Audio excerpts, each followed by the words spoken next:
poin. Ya. Oke. Ya, Ya. terima kasih. Jadi tidak semua sesuatu yang keluar itu detox. Oh ya. Ya, tidak semua ya. Detoxification adalah proses pengeluaran racun-racun dari tubuh. Ya, pipis juga pengeluaran racun. Tapi pipis itu bisa kita atur kapan mau pipisnya. Kalau pipis tengah malam di rumah orang itu bukan detox, tapi ngompol. Jadi beda detox dengan ngompol begitu ya. Dan ini sudah keluar daripada fitrahnya, sudah tidak bisa kita atur dan membuat ibu malu. Berarti ini pasti adalah ya dorongan dari setan. Dan mohon maaf saya tadi mendengar ibu memiliki yang ibu definisikan sebagai gangguan suka kepada suami orang. Ini pasti rasa suka ini berhubungan dengan organ tadi yang dimaksudkan. Jadi gangguan pada organ yang sama. Kalau boleh saya tebak pasti ada masalah-masalah lain sebenarnya ya seputar itu, seputar organ pribadinya ini. Ya, oke. Jadi itu adalah gangguan setan. Ya, kemudian pertanyaan yang kedua, yang itu tadi jangan jauhkan save yang itu ya. bukan. Pertanyaan kedua ini tentang save. Iya, save. Tentang kenapa saya tidak boleh save. Ya, save itu ibu spiritual emotional freedom technique.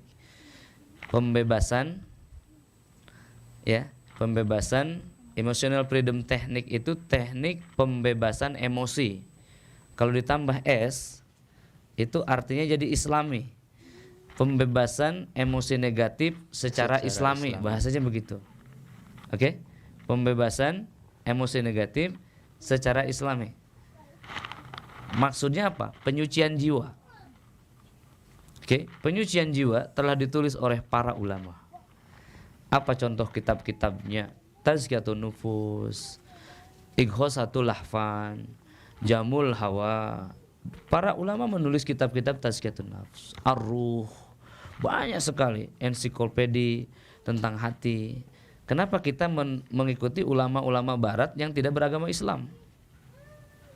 Nah, EFT ini adalah teknik penyucian jiwa orang-orang di luar Islam yang dikawinkan dengan Islam. Kenapa? Konsumer terbesarnya di Indonesia adalah Islam. Pertanyaan saya, ya, kalau asalnya dari barat, hilirnya kemana?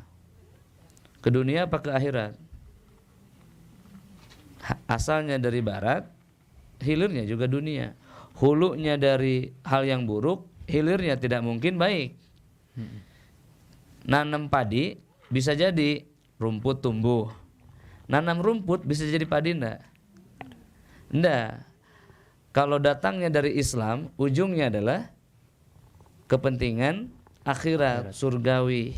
Ya, datangnya dari ulama, ini dari sunnah Nabi, dari syariat Islam, buahnya surga.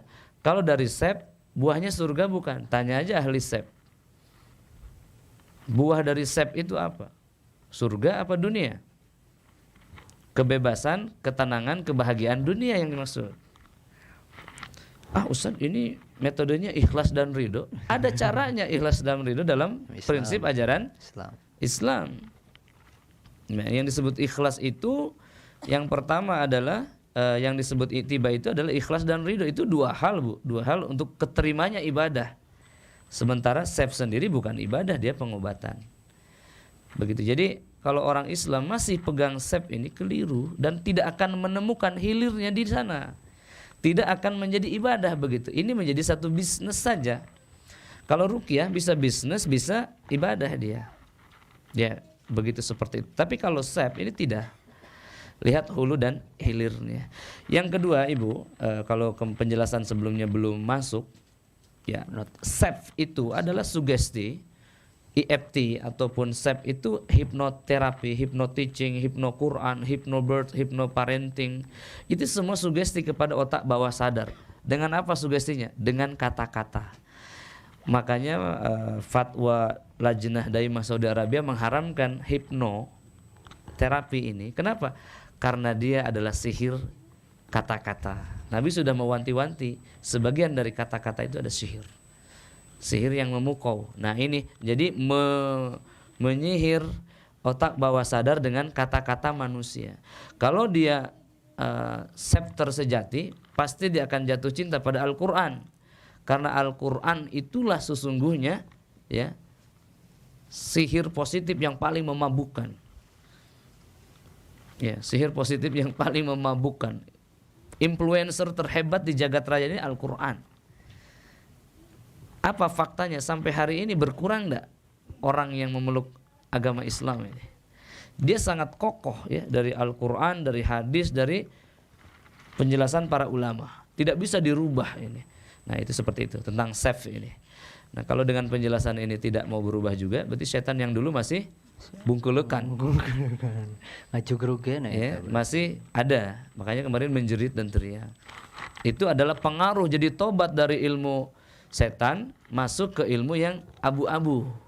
Tapi ini disenangi setan. Oke, ya. Yang keempat, adakah obat trauma healing di dalam Islam? Sebetulnya yang ibu alami hari ini adalah trauma.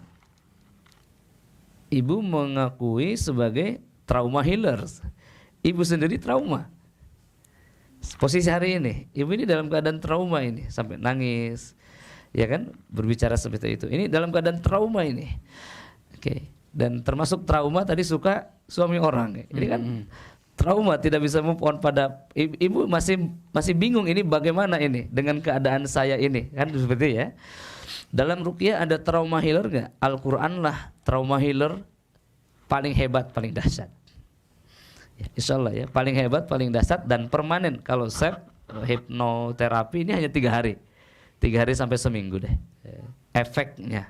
Tetapi kalau Al-Qur'an ini dia sejati. Dan kalau ini dia tidak bisa massal. Kalau Al-Qur'an itu ya bisa ribuan. Begini deh. Ya, saya tantang ahli hipnoterapi ini 10 orang, deretkan orang yang kena sihir. Sihir tafrik deh. Ya, kita baca Al-Qur'an, dia tuh satu-satu. Lihat efektivitasnya.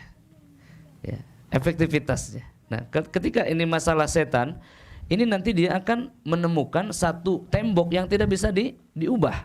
Nah, Al-Qur'an inilah yang mengubah.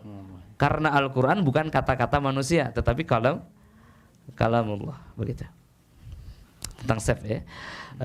Kemudian yang terakhir tadi yang berhubungan jarak jauh apa tadi yang masih bukan, yang terakhir adalah tentang suami orang. Ya, jadi salah satu keagungan Islam itu adalah bahwa wanita boleh menikahi laki-laki yang sudah beristri dan laki-laki tidak boleh menikahi wanita yang sudah bersuami. Jadi ini adalah keagungan di dalam Islam sebenarnya. Jadi wanita boleh menikahi laki-laki yang sudah beristri dan laki-laki tidak boleh menikahi wanita yang sudah bersuami. Ini keagungan di dalam Islam. Kenapa? Karena wanita punya sifat menggoda dan laki-laki punya sifat tergoda. Betul nggak Pak? Langsung cerah Bapak. Ya. Jadi tapi jangan jadi kebiasaan. Ya, udah dapat suami suka lagi. Nah, ini beda. Ini beda cerita. Kalau sedang wanita yang sudah menikah dia menyukai yang lain, itu dosanya luar biasa Allah. Jadi sampai kalau terjadi perjinahan wanita yang sudah bersuami dengan suami orang, ini neraka ini bentuknya adalah auzubillah, bentuknya wadah yang besar. Dan dia ada tutupnya. Maka wanita penjina ini ditaruhnya di atas ini. Jadi bukan di bawah sini, di atas sini. Bayangkan ketika misalkan tutupnya itu mengerucut, maka yang paling panas itu adalah yang tengah yang atas. Ujung atas ini dan digantung dia di situ. Seperti itu. Jadi memang ketika dia masih single sendirian tidak masalah sebetulnya. Tapi caranya harus baik ya. Tetapi jangan kemudian doyan. Nah, doyan beda lagi, itu gangguan setan. Ya, itu adalah gangguan setan. Ya, mudah-mudahan berakhir di situ Ibu. Mudah-mudahan mendapatkan sakinah. Dan telepati yang terakhir. Ini tidak abu-abu. Ini hitam. Ilmu hitam. Merogo sukmo, ngaraga sukma, telepati. Ya itu adalah sangat hitam, black. Itu sangat hitam sekali. Dan ketika tadi dari tenaga dalam ke hipnoterapi itu bukan tobat sebetulnya, ya pindah profesi saja. Jadi ibu akan lebih hebat di hipnoterapi karena punya basic ilmu-ilmu setan ini. Saya bisa sampaikan ini setelah 7 tahun pelajari ruqyah ini. Kalau awal-awal dulu saya gabungkan antara hipnoterapi dengan ruqyah. Karena saya berpikir hipnoterapi ini memudahkan orang untuk rileks. Ya, tetapi tidak ada rileks yang sejati kecuali rileks dalam taubat. Setelah seseorang itu menyerah, surrender. Dan Islam ini menyerah, Bu. Kalau ibu belum menyerah daripada hal ini, berarti belum Islam sebenarnya. Masih ada Tuhan-Tuhan lain. Di mana? Di barat itu. EFT itu dari barat. Dari mana EFT itu? Emotional Freedom Technique itu adalah teknik pembersihan spiritual orang non-muslim. Seperti meditasi, seperti yoga. Tidak mungkin yoga dibawa ke masjid. Itu hanya diislamisasi saja. Ya, seperti itu ya. Mudah-mudahan ini menjawab dan mudah-mudahan berubah. Barakallahu fiik. Baik.